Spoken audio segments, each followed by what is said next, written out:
Good morning, traders, and welcome to the Daily Call today, Tuesday, the 12th of March. Before we get started, as always, please understand that any advice in today's session is of a general nature only and that your personal circumstances have not been taken into consideration.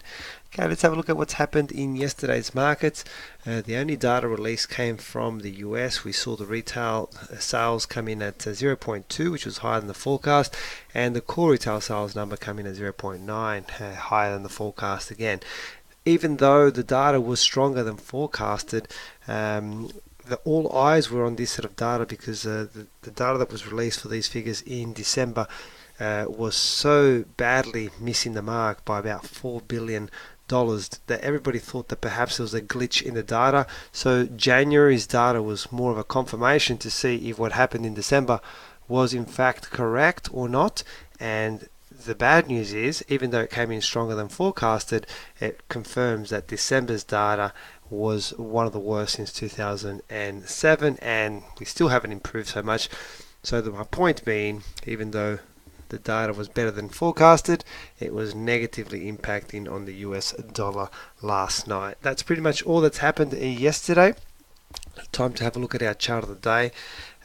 Yesterday's chart of the day, I mentioned just when the next candle opens, because it was the first candle of the Monday, just take note to see if it gaps too much, if it's something that you're willing to take. It did gap down. The limits were so small that, look, to be honest, for myself, it really wasn't a trade. If you did take a trade, look, I could understand that. The setup was correct. It would have turned out that you would have got stopped out on that one.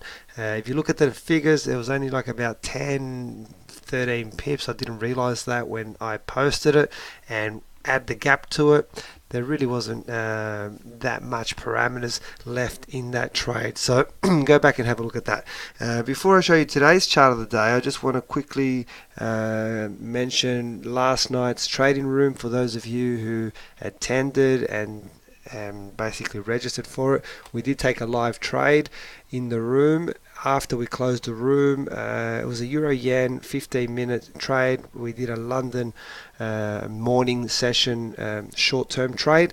You can see the trade over here.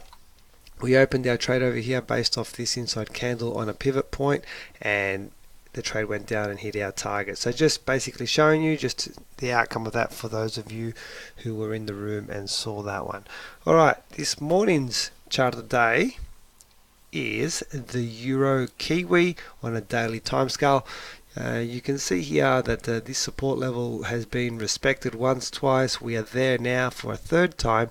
So what I really need now is for today's candle to form as an inside candle or another candle pattern that supports a reversal.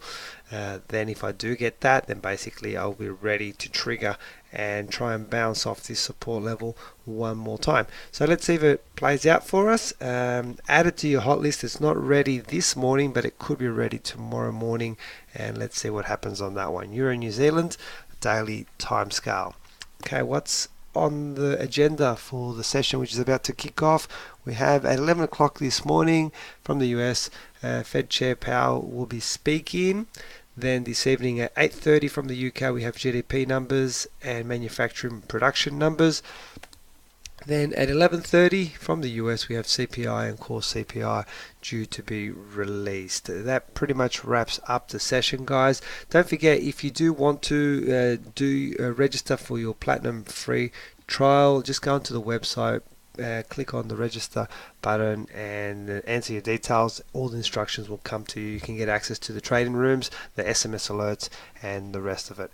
Hope you all have a great day. If you do have any questions, please feel free to contact us on Twitter at ChatFX for trade setups and breaking news.